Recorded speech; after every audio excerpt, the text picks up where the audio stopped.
warahmatullahi wabarakatuh. Alhamdulillahirabbil alamin. Alhamdulillahilladzi alafa baina qulubina wa asbahna bi ni'matihi ihwana. Asyhadu an la ilaha illallah wahdahu la syarikalah wa asyhadu anna Muhammadan abduhu wa rasuluh. Rabbi israh li sadri wa yassir li amri wahlul 'uqdatam min lisani yafqahu qawli, amma ba'du. Pemirsa yang dirahmati Allah Subhanahu wa taala, pertama-tama marilah kita panjatkan pujian syukur kepada Allah Subhanahu wa taala yang mana atas segala limpahan rahmat, taufik serta hidayahnya, alhamdulillah pada tahun ini Allah masih memberikan umur yang panjang kepada kita sehingga bisa berjumpa dengan bulan yang penuh berkah, bulan yang penuh maghfirah, yaitu bulan suci Ramadan. Salawat dan salam semoga tetap berlimpah curahkan kepada uswah hasanah kita Rasulullah Shallallahu Alaihi Wasallam, kepada segenap keluarganya, para sahabat-sahabatnya, dan seluruh umat yang selalu istiqomah dalam menjalankan sunnah-sunnahnya, dan dengan berharap kita kelak di yaumul qiyamah mendapatkan syafaatnya. Amin amin ya rabbal alamin.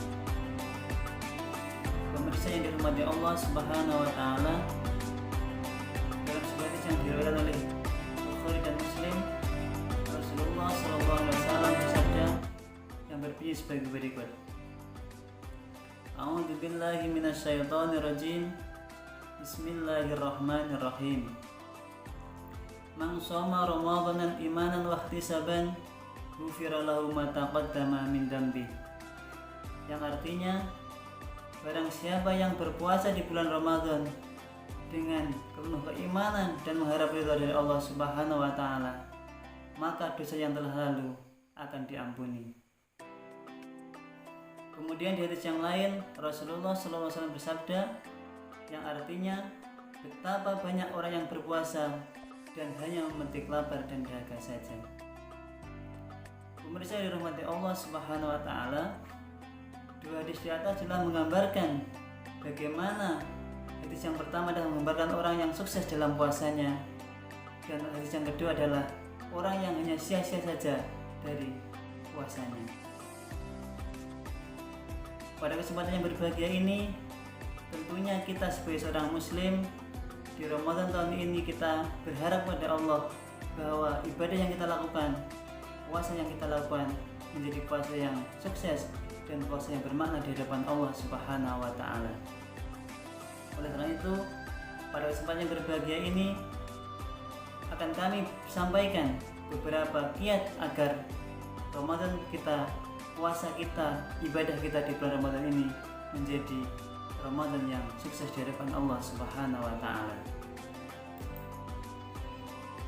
Pemirsa yang dirahmati Allah Subhanahu wa taala, kiat yang pertama adalah bertawakal kepada Allah Subhanahu wa taala.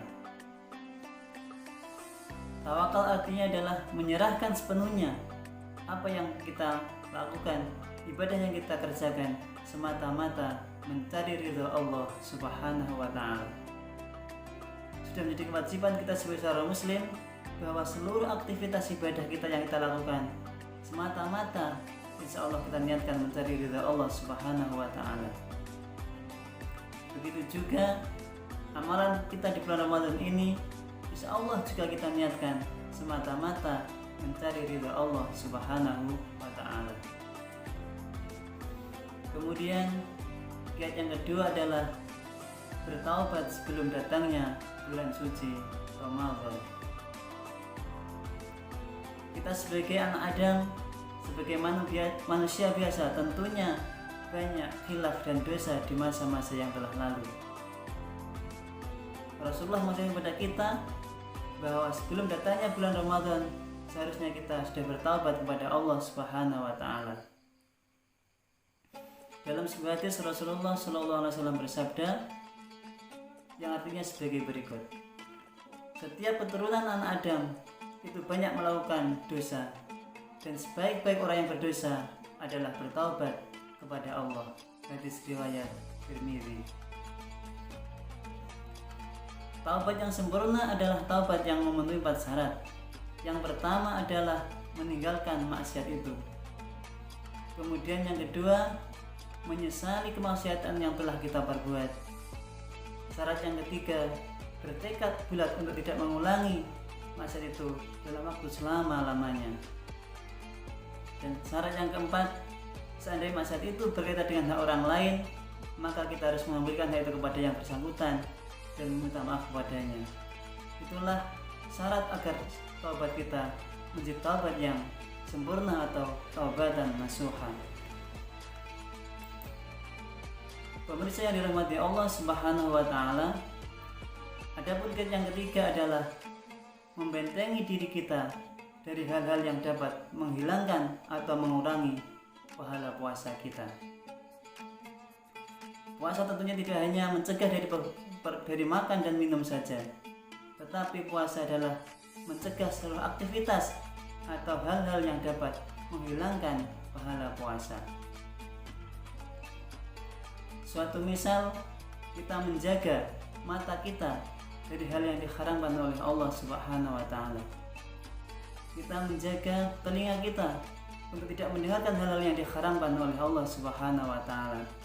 Menjaga mulut kita dari hal yang atau perkataan yang dilarang oleh Allah Subhanahu wa taala, seperti mengumpat, mencaci maki, kemudian mencela, mengadu domba, ghibah dan lain sebagainya. Karena perbuatan-perbuatan itu adalah dapat menghilangkan pahala puasa kita. Pemirsa yang dirahmati Allah Subhanahu wa taala, kemudian kiat yang keempat adalah mengutamakan atau memprioritaskan amalan-amalan yang wajib. Suatu misal, sebelum datangnya bulan Ramadan kemarin, kita masih jarang sholat 5 waktu di masjid.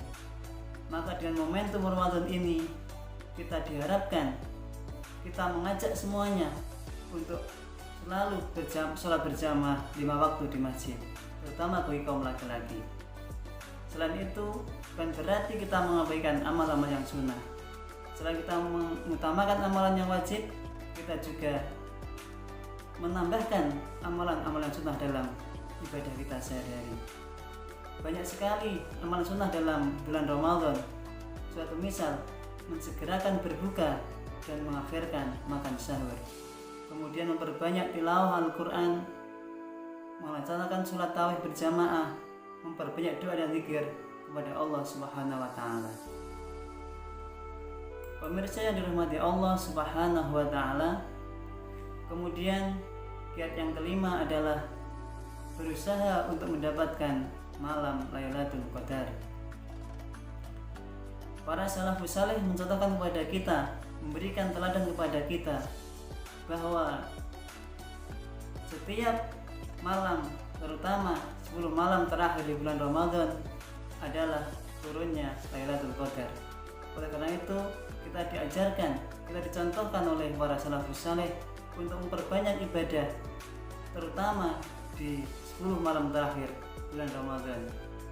Karena banyak pendapat yang mengatakan bahwa Lailatul Qadar itu turun di 10 malam terakhir bulan Ramadan, terutama adalah malam-malam yang ganjil. Pemirsa yang dirahmati Allah Subhanahu wa taala, kemudian kiat yang keenam adalah menjadikan Ramadan sebagai madrasah untuk melatih diri beramal soleh dan nanti diteruskan atau dibudayakan setelah berlalunya bulan Ramadan.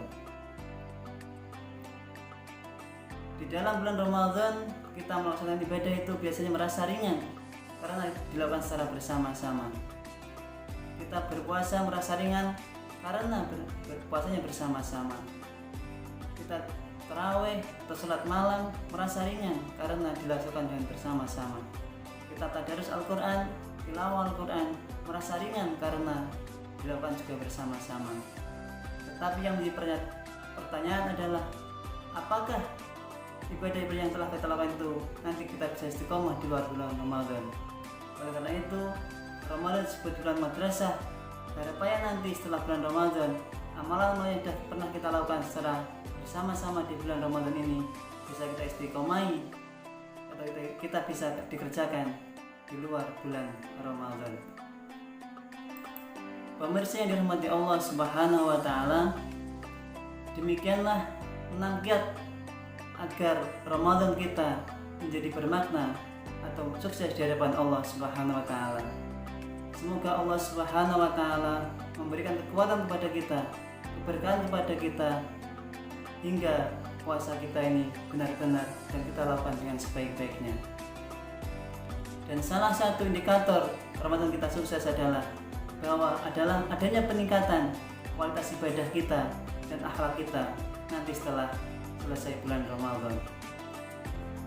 Pemirsa yang dirahmati Allah Subhanahu wa taala, demikianlah sedikit yang bisa saya sampaikan. Semoga Allah memudahkan kita semuanya dalam melaksanakan amaliyah di bulan Ramadan ini, dan kelak nanti setelah Ramadan berakhir kita benar-benar mendapat predikat takwa dari Allah Subhanahu wa taala. Demikian yang bisa saya sampaikan. Semoga yang sekian adalah doa berkah dan manfaat bagi kita semuanya. Ada kurang lebihnya mohon maaf yang sebesar-besarnya. Akhirnya billahi taufiq wal hidayah. Wassalamualaikum warahmatullahi wabarakatuh.